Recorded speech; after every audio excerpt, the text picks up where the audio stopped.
Can you tell the difference between this and this? Or how about all of these? What all of these pictures have in common is that they are all a type of fluorescent light installation we see around us in our everyday lives.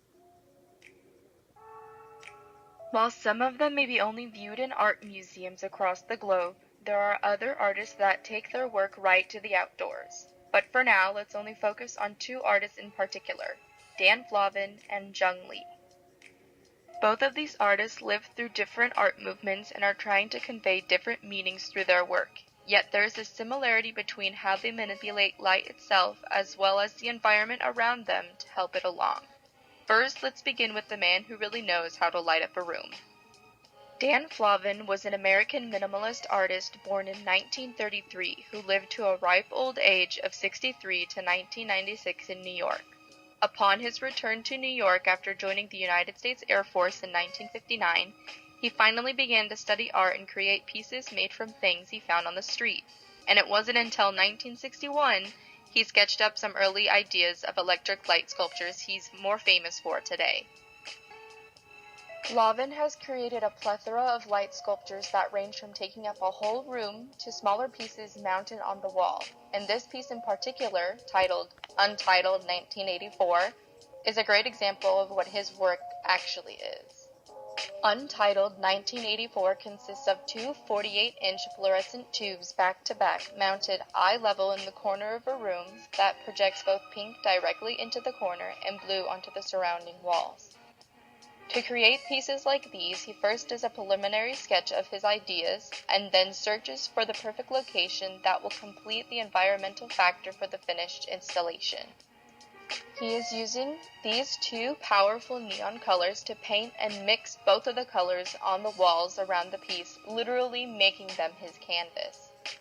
Without the perfect composition with the surrounding environment, whether it be wall or corner, the effect of washing the walls with this brilliant color may not be as effective in transforming its location indoors.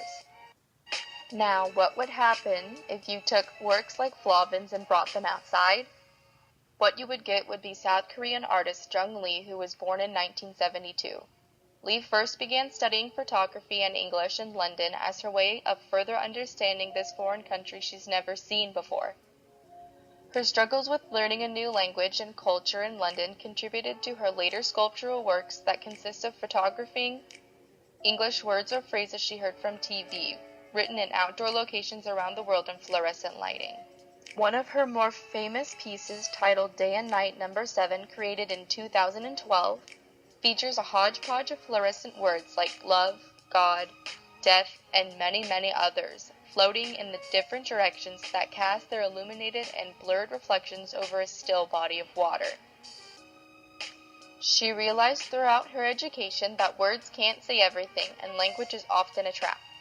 So by throwing such strong and hard-to-define words out into the open, each casting their own blurred neon reflections to possibly show their endless interpretations.